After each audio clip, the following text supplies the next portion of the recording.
পশ্চিমবঙ্গে প্রথম বিজেপি সরকারের রাজ্য বাজেট, আর সেদিকেই প্রত্যেকের নজর ছিল, সরকারি কর্মীদেরও নজর ছিল। তারাও আশাবাদী ছিলেন এবং সেই আশা তাদের পূরণ হলো, কারণ ডিএ বাড়লো 20%, 18% থেকে বেড়ে 38% ডিএ। পেনশনভোগীরাও 38% হারে ডিএ পাবেন। 1 অক্টোবর 2026 থেকে এই বর্ধিত ডিএ কার্যকর।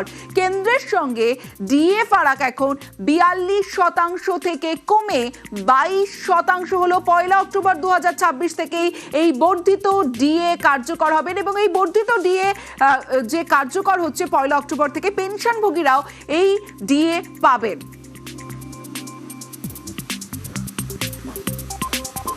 রাজ্য সরকারি কর্মচারী, আধা সরকারি কর্মচারী, শিক্ষক ও অশিক্ষক কর্মীবৃন্দ সরকারের কাছে কাজ ও নীতি রূপায়ণে গুরুত্বপূর্ণ ভূমিকা পালন করেছে। এদের এই অবদানকে স্বীকৃতি দিতে আমরা ঘোষণা করছি যে বর্তমানে 18% মহার্ঘ ভাতা দিয়ে ওপর অতিরিক্ত 20% মহার্ঘ দিয়ে দেওয়া হবে। অর্থাৎ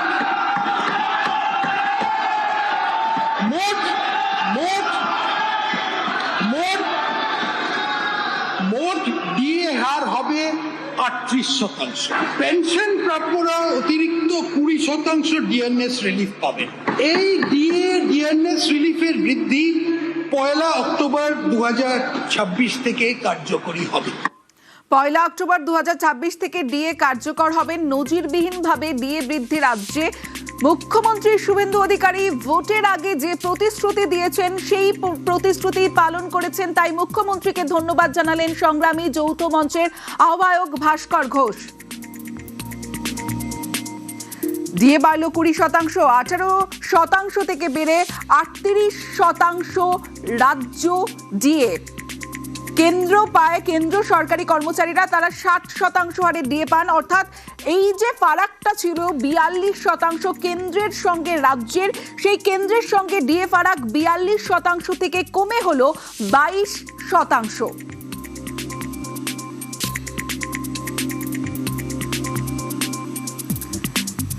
নজিরবিহীনভাবে ডিএ বৃদ্ধির রাজ্যে। মুখ্যমন্ত্রী ভোটের আগে যে প্রতিশ্রুতি দিয়েছিলেন সেই প্রতিশ্রুতি পূরণ হয়েছে। মুখ্যমন্ত্রীকে ধন্যবাদ জানিয়েছেন সংগ্রামী যৌথ মঞ্চের আহ্বায়ক ভাস্কর ঘোষ।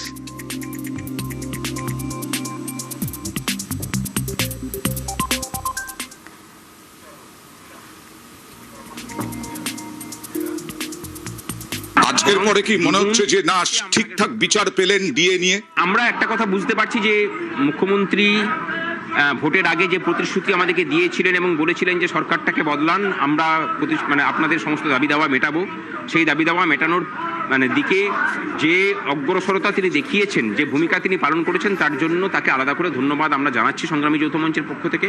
আমরা ভরসা রাখছি যে বাকি যেটুকু আছে সেটাও তিনি মিটিয়ে দেবেন এবং সুপ্রিম কোর্টের নির্দেশিত যে ডিএ সেটা গ্রান্টি নেট সহ সকলের জন্যই অর্ডার খুব তাড়াতাড়ি বেরোবে। মানে 22% এখন ফারাক হয়ে গেল, 22% ফারাক হলো মাত্র, 42% ছিল। ভাস্করবাবু, আমি যখন প্রশ্ন করেছিলাম তখন আপনি বললেন যে এতদিন ধরে এই আন্দোলনও কোথাও হয়নি দেশে। আমি আবার প্রশ্ন করছি, এক ধাক্কায় 20% ডিএ কোথাও বেড়েছে? পশ্চিমবঙ্গের ইতিহাসে কোনোদিন হয়েছে? না, পশ্চিমবঙ্গের ইতিহাসে কোনোদিন বাড়েনি, বাকি দেশের ইতিহাসেও কোনোদিন এতটা বাড়িয়ে পড়ে কোথাও করা হয়নি।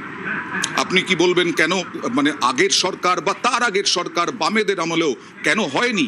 সমস্যাটা ছিল সদিচ্ছা জায়গা থেকে এই সরকারের সাথে আগের সরকারের তফাৎ হয়েছে। আগের সরকারের সদিচ্ছাই ছিল না, এই সরকার সদিচ্ছা দেখিয়েছে। তার মানে আপনারা মানছেন যে এটা নজিরবিহীন এবং ঐতিহাসিক ঘটনা? একদমই, এটা নিয়ে তো কোনো সন্দেহ থাকার জায়গা অবকাশ নেই।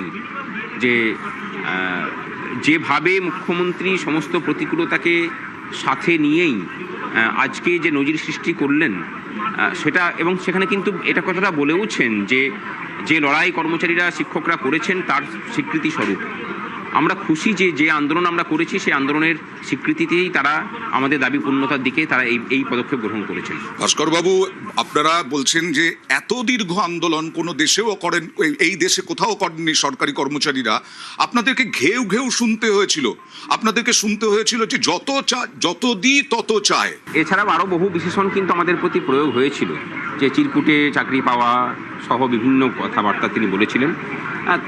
তার বিরুদ্ধে তার যে শব্দ প্রয়োগ, অপশব্দ প্রয়োগ, সেই অপশব্দ প্রয়োগকে কিন্তু আমরা 4 তারিখের মধ্যে দিয়েই জবাবটা দিয়ে দিয়েছি। এখন যদি গিয়ে মমতা ব্যানার্জিকে জিজ্ঞাসা করেন, আমার মনে হয় তিনি বলে দিতেই পারবেন যে তার এই যে ক্ষমতা থেকে চলে যাওয়া, তার পিছনে সরকারি কর্মচারীদের একটা বড় ভূমিকা ছিল। রাজ্য বাজেটে ডিএ বাড়লো 20% সরকারি কর্মচারীদের জন্য এবং পেনশনভোগীরাও 38% হারে ডিএ পাবেন। এবং ডিএ বাড়ার যে ঘোষণা হলো রাজ্য বাজেটে, তারপরেই সেলিব্রেশনের ছবি। যে কর্মচারীরা দীর্ঘদিন আন্দোলন করেছেন, বিস্তর জলঘোলা হয়েছে। ডিএ বাড়ায় খুশি রাজ্য সরকারি কর্মচারীরা।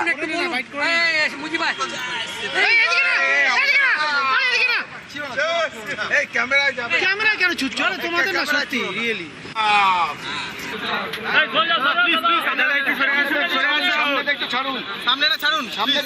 সামনে থেকে একটু সরে দাদা,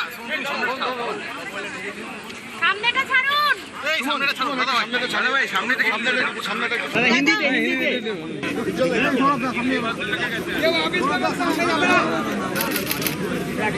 মোবাইলের নিচে করে কি ভাবা? আরে মোবাইল নিচে